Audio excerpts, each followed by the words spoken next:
My good people, now welcome back to Anointed Lady TV. For here, they like give una legit information on things and things where they go on for inside this our nation, Nigeria. So like this, I get update from my table I need share give the general public. And the cocoa be say, the former Ekiti state governor where they go by the name Kayode Fayemi, he now don't come outside, they apologize, they give country people for the ruling All Progressive Congress.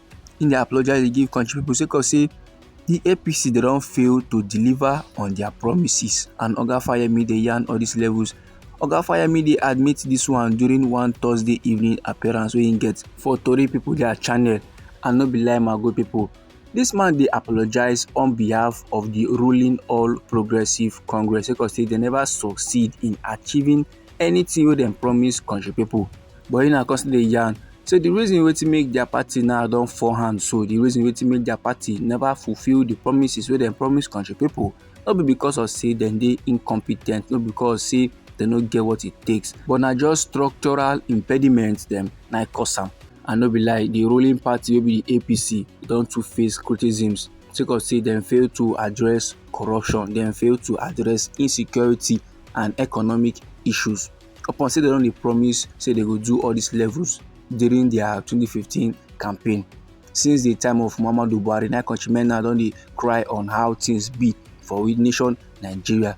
And as this administration wey dey led by our current president Bola Ahmed Tinubu come board, corruption, insecurity, economic issues and the cry for hunger come intensify. And normally this no be wetin the APC promise the general public wey dem take over power from the People's Democratic Party. No say the APC bin promise say they go bring significant change to our country. That year they bin make country people feel as if the current administration wey dey led by Goodluck Ebele Jonathan under the umbrella of the People's Democratic Party no dey try at all. But now with the way things be for inside we nation Nigeria, I know say many country people go dey wish say we fit go back to the ruling of the People's Democratic Party, or maybe any other party at all outside the All Progressive Congress. And I believe say that's now why Oga Fayemi using church mind come outside, come begin dey apologize, give the general public. And himself dey yarn say clearly they never do enough to make life marama for the general public.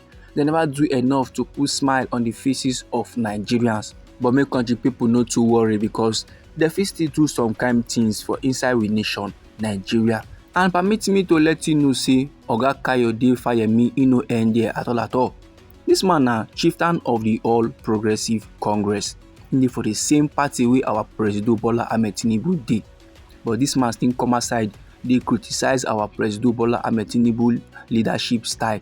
The former Ekiti state governor still dey yarn say even though the policies of our president Bola Ahmed Tinubu are well intentioned, that is the reason why he implements the policies through na to help the general public.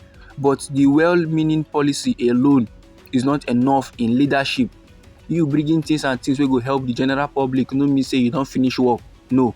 Now if you ask me about this level, my good people, I go tell you say this man dey follow the same road wey the former chief whip of the Nigerian Senate wey be Ali Ndume bin follow before they come remove am as the chief whip of the Nigerian Senate. You know say Ali Ndume bin come aside dey yarn say the things and things wey dey happen for the presidency e no make sense at all.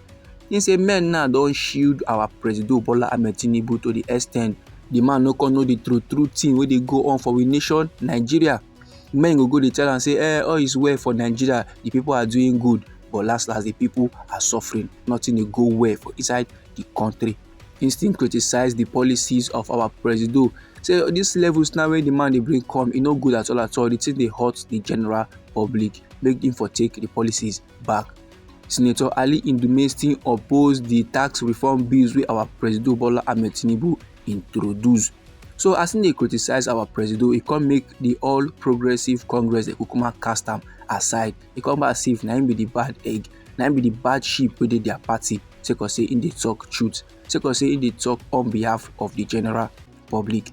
But however, my good people, the former Ekiti state governor wey be Kayode Fayemi, he na come describe our president as his elder brother, and he dey yarn say this current administration must develop a policy framework wey dey align with the leadership acumen to give Nigerians the desired change.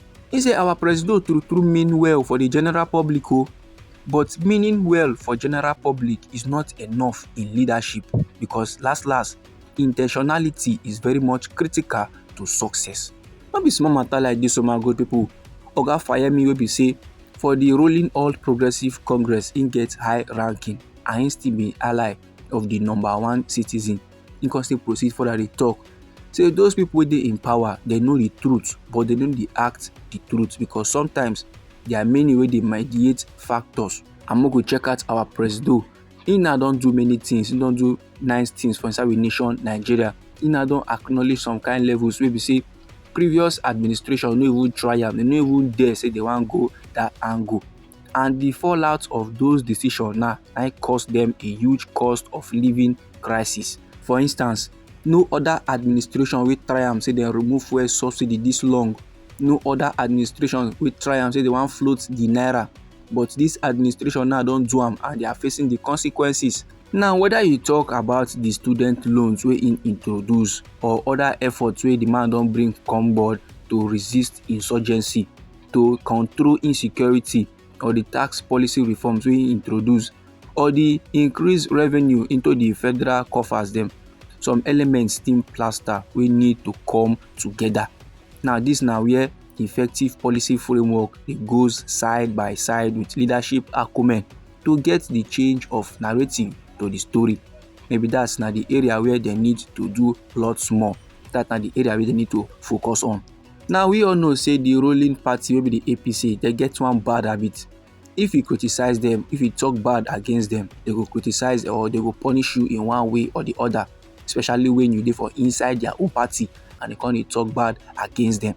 This man now don use style take talk the pros and the cons of the ruling party, whether they go come for am, whether they go punish am in one way or the other, we no know. But anyhow this matter be you for body, or if you get contributions about this koko wey I just drop give you so, feel free make you drop am inside our comment section. If e be say the ruling party don tire you, if e be say you dey hope for the People's Democratic Party, if you feel as if na the PDP or na the Labour Party or na any other party for we nation Nigeria, or maybe no be by party but na by the individual, na the person wey dey rep the party, anyhow the thing be you for body, feel free make you drop am inside our comment section. Now we be Anointed Lady TV. Now we dey like give una legit information on things and things wey dey go on for inside this our nation Nigeria. So if you like this update and you would like to receive more, try make you subscribe to this channel and try make you put on the notification bell so that as we dey come with more news, na you go first get the informate and you go even receive am sharp. Me dey come your side again with more updates. Try make you no go anywhere.